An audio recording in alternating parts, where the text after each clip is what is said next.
हर हर महादेव, जय भोलेनाथ। ये व्रत श्रावण मास में जितने मंगलवार आते हैं उस दिन गौरी जी का पूजन किया जाता है। ये व्रत केवल कन्याओं तथा महिलाओं को ही करना चाहिए। पूजन से पहले स्नान करें।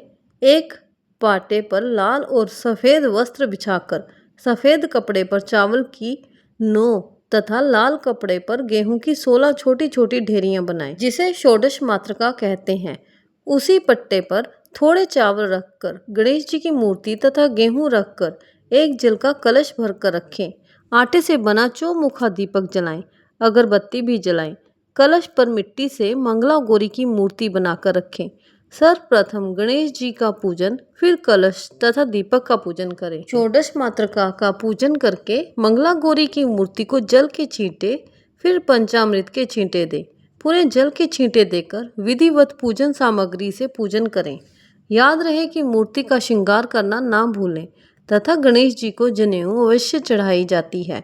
एक सकोरे में आटा भरकर उस पर सुपारी रखें तथा जो दक्षिणा देना है वह आटे के अंदर रखें।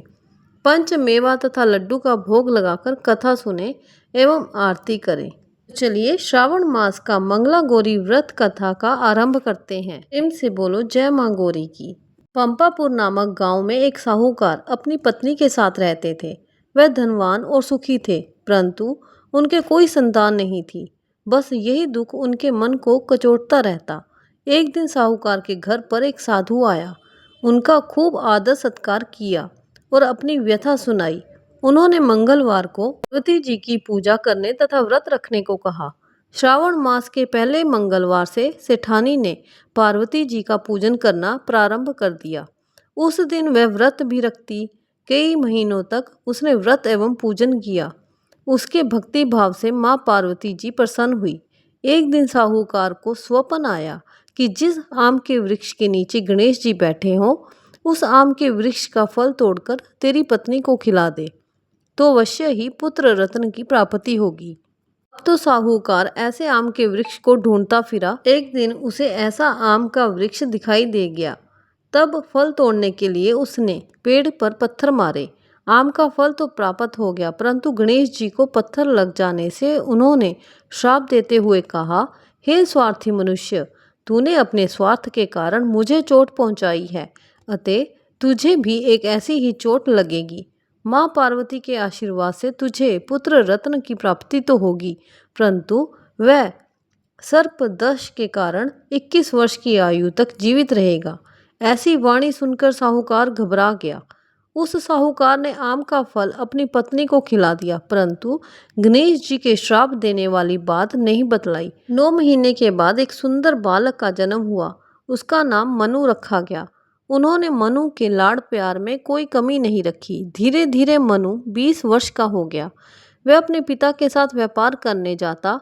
एक दिन व्यापार करके लौटते समय दोनों पिता पुत्र भोजन करने के निमित्त एक गांव के पास तालाब के किनारे पेड़ की छांव में बैठ गए और भोजन करने लगे। तदंतर उस गांव की 2 लड़कियां उस तालाब पर कपड़े धोने आई। वह लड़कियां नव यौवना की भांति हंसमुख, फुर्तीली एवं उच्च सभ्य घर की प्रतीत हो रही थी। कपड़े धोते समय वे आपस में वार्तालाप करती जाती। उनमें से कमला ने कहा, क्यों री मंगला, तुझे याद है मैं कब से मंगलवार को मंगला गौरी का व्रत करती हूँ? तब तो अगले मंगलवार व्रत का उद्यापन भी करूँगी। इस व्रत के करने से मुझे मेरे मन लायक पति मिलेगा और सुख चैन से रहूँगी। सो कहते हुए कमला ने आगे कहा, मंगला, तू भी अगले साल श्रावण मास के पहले मंगलवार से व्रत करना शुरू कर दे, तो तुझे भी मनपसंद वर मिलेगा। इस व्रत को करने से पति की आयु भी बढ़ती है। तब तो मंगला भी व्रत करने को राजी हो गई। पेड़ के नीचे भोजन करते समय वे दोनों पिता पुत्र उन लड़कियों की बातचीत सुन रहे थे। उन लड़कियों के वार्तालाप से सेठ जी ने समझ लिया कि कमला नाम की लड़की अपने पुत्र के विवाह के लिए सर्वदा उपयुक्त है। सेठ जी ने अपने पुत्र की मनोभावना जानने के लिए पुत्र से कई तरह की बातें कहीं। पुत्र भी अपने पिता के विचारों से सहमति प्रकट करता। अतः सेठ जी ने अपने पुत्र को कमला के साथ विवाह करने का निश्चय कर लिया और सोचा कि ऐसा होने पर मेरे पुत्र की आयु बढ़ सकती है और कोई अनहोनी घटना भी टल सकती है। अब पिता पुत्र कमला के पीछे पीछे उसके घर गए। कमला के पिता भी नामी साहूकार थे। सेठ जी ने कमला के पिता से अपने पुत्र के विवाह के बारे में बातचीत की। वह कमला का विवाह मनु के साथ करने को सहमत हो गए। शुभ मुहूर्त में बड़ी धूमधाम से उनका विवाह संपन्न हो गया। दोनों ने पति पत्नी के रूप में संसार चलाना शुरू किया तो घर में आनंद का वातावरण रहने लगा। कमला ने ससुराल में आकर भी मंगला गौरी का व्रत नियमानुसार करती रही, जिससे माता पार्वती एक दिन कमला को स्वप्न में दर्शन देकर कहने लगी, मैं तेरे व्रत से प्रसन्न हूँ, लेकिन तेरे पति की आयु बहुत कम है। अगले महीने मंगलवार को एक सर्प तेरे पति के प्राण लेने आएगा, लेकिन तू घबराना नहीं। सब्र के लिए एक प्याले में मीठा दूध रखना, उसके पास एक खाली मटकी रख देना। सांप दूध पीकर अपने आप मटकी के अंदर बैठ जाएगा। तब तू जल्दी से उस मटकी का मुंह कपड़े से बांध देना और उसे जंगल में छोड़ आना। इससे तेरे पति के प्राण बच जाएंगे। अब मंगलवार के दिन आया। कमला ने किसी को कुछ नहीं बताया और माता पार्वती के कहे अनुसार सारा कार्य कर दिया। माँ पार्वती की कृपा से कमला के पति के प्राण बच गए। इस प्रकार व्रत के प्रभाव से मनु दोष मुक्त हो गया। जब घर के लोगों को सारी घटना मालूम हुई तो सबने खुशी मनाई। अब तो चारों ओर कमला का गुणगान होने लगा। गांव की महिलाओं ने कमला से व्रत की विधि पूछी और व्रत करने लगी। कमला ने भी अगले मंगलवार विधि विधान से मंगला गौरी व्रत का उद्यापन भव्य रूप से कराया। ब्राह्मणों को भोजन करा, दक्षिणा देकर उनका आशीर्वाद प्राप्त किया। उद्यापन विधि के लिए मंगला गौरी व्रत 5 वर्ष करके उद्यापन करें।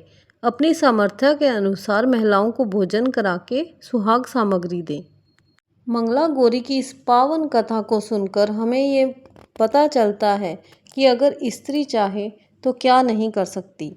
अपने पति की लंबी आयु के लिए मंगला गौरी का व्रत किया और अपनी पति की लंबी आयु का वरदान पाया। बोलो जय मंगला गौरी की, जय माता दी।